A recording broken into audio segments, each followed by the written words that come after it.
Greetings to you all.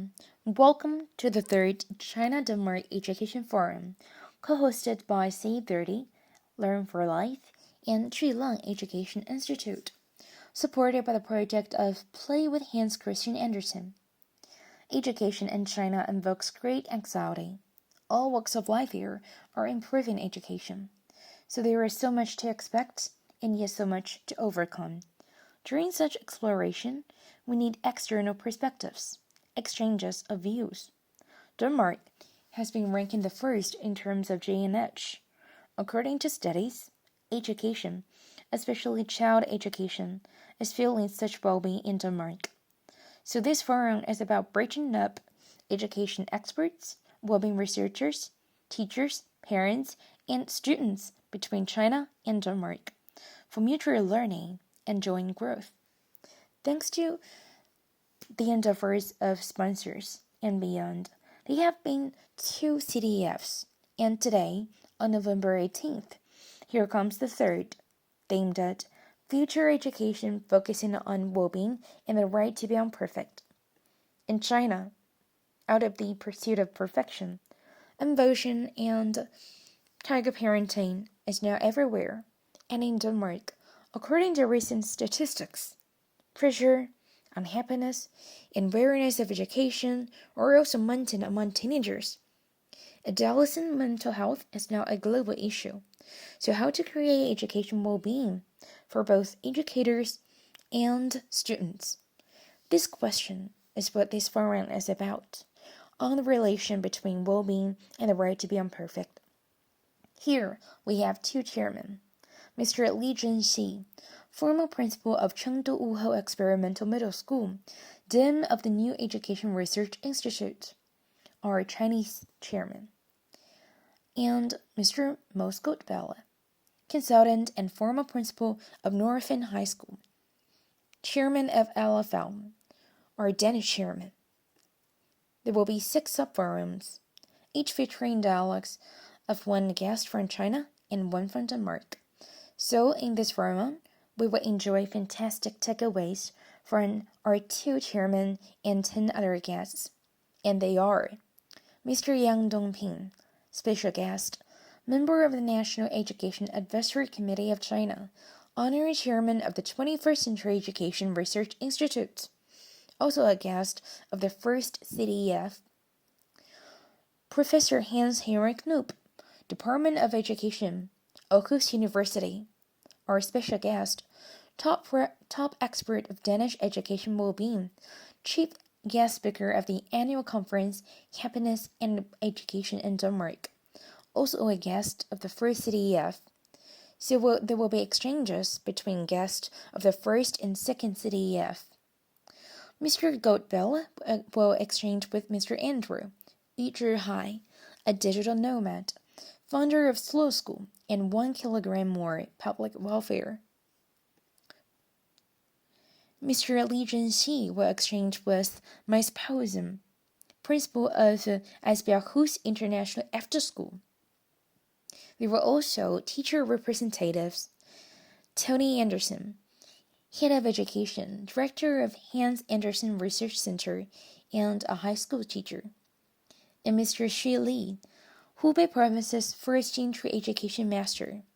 There are also parent representatives, Mr. Peter Skolf, former multinational manager and a loving father of 2 adolescent children, and Ms. Pan Haixia, a lawyer and a follower of China innovative education of their child. There are also student representatives, Alfred Pfeiffer from Denmark, and Huang Yanyi, a 13-year-old Chinese girl. They are the major player of education, so let's listen to them. That's all for the introduction of this very forum. And now, the floor will be given to Mr. Li Zhenxi for our opening remark. 亲爱的中丹各位教育同仁 Dear fellow colleagues from the education sector in Denmark and China, with the rampaging COVID-19 pandemic, we meeting each other online. I would like to extend heartfelt gratitude and sincere welcome to you all. This forum come with the theme of well-being and the right to be imperfect for future education. Actually, well-being is not only the task for future education. Education itself should mean presenting well-being, helping others accessing well-being. Previously, in our dialogue about education, we will have this imagination that education is preparation in life for future well-being, which is not completely wrong, but not contemporary. It is not wrong as access in knowledge and building capacities are actually foundation for well-being after grown up. Here, well-being not only means material security for their growth, but also respect, company, and care for their spiritual growth, and also the fulfillment of their curiosity, encouragement to their creativity, and running in the fields, playing along rivers, soaking in the rain, and playing case under the sky. Without all this, there will be no childhood. And life without childhood is doubtlessly incomplete, far away from well being, of course.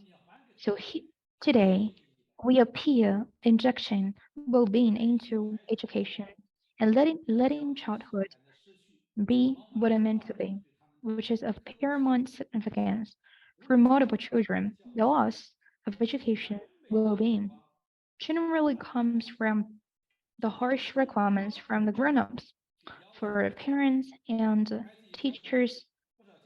They expect their children to be perfect and even sans. After being born, children are expected to be fabulous. There is an also in China that suffer the most and be the best. Here, the so-called best are, of course, the strong, the perfect, and even sans. But there are no completely perfect people. For all, no matter who he or she is, they cannot be perfect.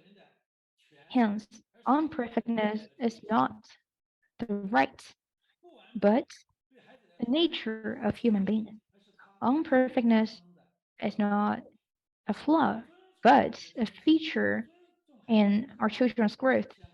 If without respect to their nature, forcing them to be perfect, then we would not witness natural childhood or even the well being and happiness of childhood.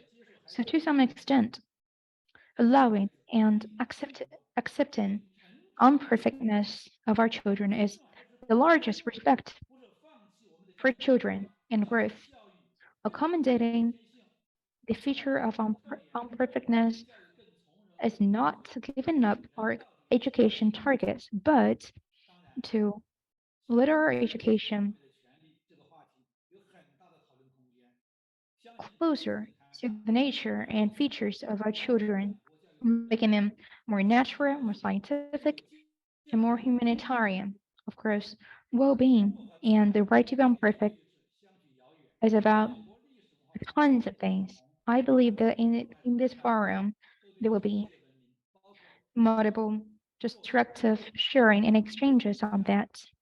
Denmark and China, although far away from each other physically, enjoy different history, culture, and traditions. Both have been making tremendous contributions to the world. So we have raised the expectations for the future education, and I believe that this forum will be a great success. Thank you all.